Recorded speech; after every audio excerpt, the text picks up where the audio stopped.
Good morning, guys. We'll start with windlass and mooring winches, which is the topic before we start the final topic on steering gear later. This is, as per Mr. Solo, is a minor topic, so you don't have to spend too much time on it, but we have to cover this, and is an important topic because if you see from the point of view of accidents and so on, this is an area which requires your attention at sea. So now here are the aims and learning outcomes with the indexes which you can go through leisurely. I'll cover them very quickly, and then I'll also start the chat program so that if you have some issues and queries and comments, then you can put it in. Now the aim is to understand working of windlass and mooring winches, safety concerns, and be familiar with the maintenance routine. That's our aim.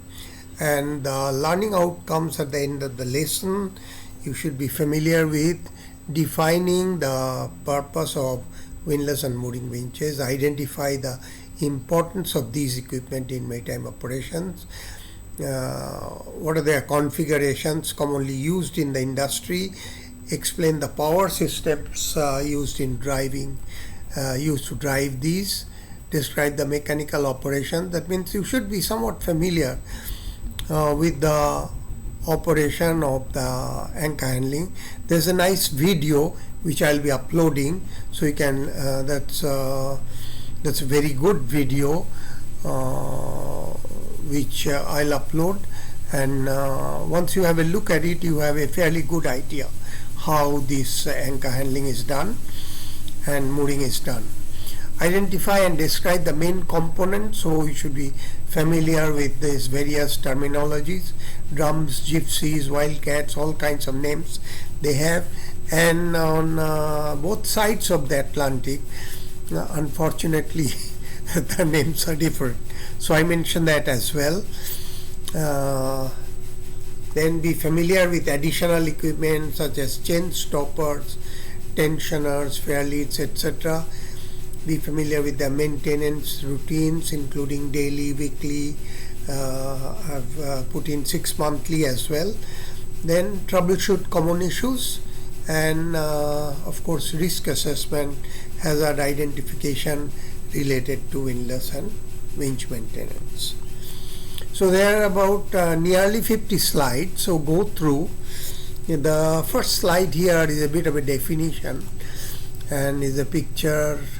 Actually was sketched, as I told you, by my old colleague Mr. Subir Mukherjee, and the red insertions, textual insertions, are probably by Mr. Solo.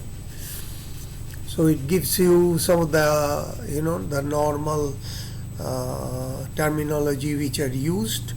I have few more of these as you go along. So you look through that. So one of the key differences between after mooring winch and foreship windlass is absence of wildcat or gypsy. We will talk about this terminology later. A wildcat refers to the mechanism, and it could be gypsy in UK, wildcat in USA, which is the anchor handler, or it's, you can say, is a chain lifter. So windlass, the best labor saving gadget you can add to your foreship. So it's a workhorse actually, and anchoring is a very important routine that you have as you go from port to port. So windlass is the workhorse for that. And then once the ship is alongside near the berth, then these mooring winches are used. Mooring winches could be in various places on the ship. There is aft mooring winch. There are also mooring winch along the length of the ship. to tie up the vessel. So it's required mostly for mooring. So here are some pictures where those items are identified. So you go through them. Then the location of course for mooring winch, it could be, as I told you, it could be aft or in various other places for easy access and efficient handling. Then windlass is, as you know, is usually located in forecastle. Sometimes there is like a below one deck, but with an opening. Quite a lot of times it is on the forecastle deck. So I'll actually go through these slides quickly for you to just have an overview. Then you take your time and go through them nicely. There are about nearly 50 slides. So you have any issues, then you put it down in the chat and I'll address that later. Okay. So then it comes to power system. You can have hydraulic power systems with its pros and cons, but one of the more popular ones. Then you have electric power systems, diesel power system, and also steam power system that used to be in the past. Now you see less of these. We'll discuss a little bit about working these winches in hazardous areas, so that you know that which powering system is more suitable. This is what I was talking about, suitability in hazardous areas. So actually the one that is very popular is hydraulic power.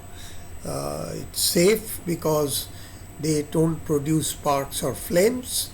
Of course you have to be careful that there are no leakages. Steam used to be used earlier on, but nowadays you see less steam power. So these are the pros of using hydraulic system. So here a bit about the operation of anchor handling, anchor deployment, paying out. I think you will get a better idea when you look at the video, which is really good by Marine Insight. Operation of mooring, go through this.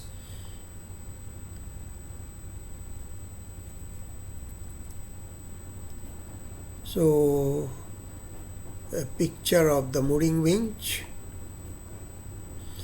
Now some of these components which you have to be familiar with.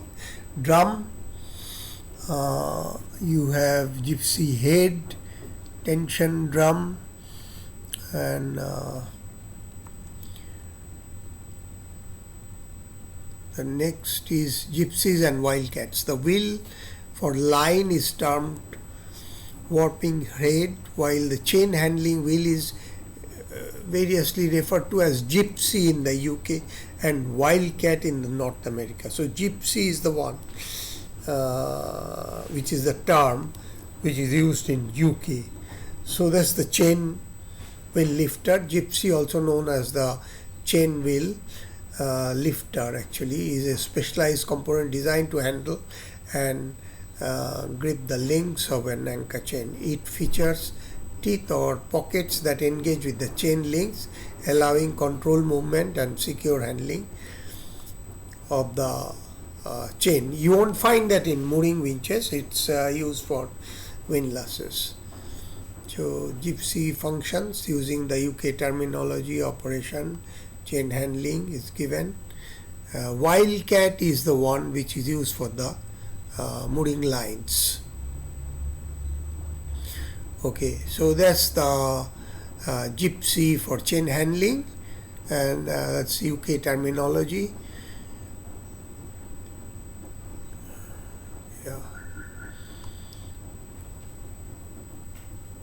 So this one is showing you the brakes in this profile view. And this is a picture of clutches, because sometimes it's called a dog clutch. Now if you look at this drawing, for example, you can continue to work with your ropes with the dog clutch not engaged, and then when you are handling the chains, you engage the dog clutch, which is here. Chain stoppers shown here in this marine inside diagram. This is the chain stopper, and other various parts are also named here.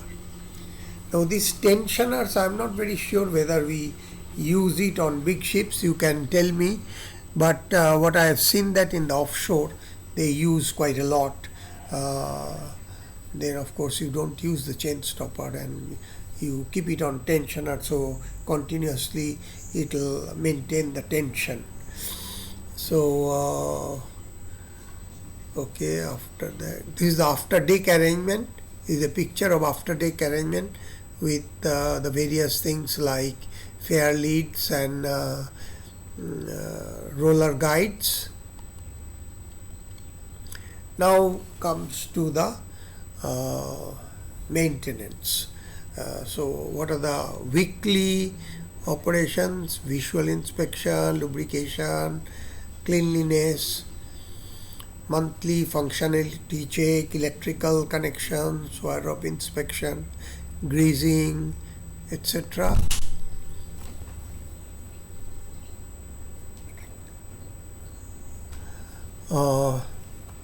Then 6 monthly load testing, overall inspection, painting. So these are for guidelines only. Specific requirements may be based on the manufacturer's recommendations, so you consult the manual and do accordingly. So some of these troubleshooting points are mentioned. You might have experience on these,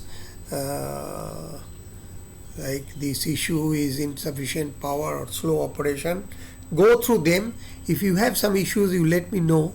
You might have some experience. Excessive noise and vibration, brake failure or insufficient holding power, wire rope damage or malfunction, control system malfunction. And these are some of the tips, like manufacturer recommendations: keeping the equipment clean, regular lubrication, routine inspection, and you do have to keep documents of these being done. It's kind of a checklist that you should have, so that when you are going through an audit, then you can produce those. Now these are the safety protocols, risk assessment and identifying hazards.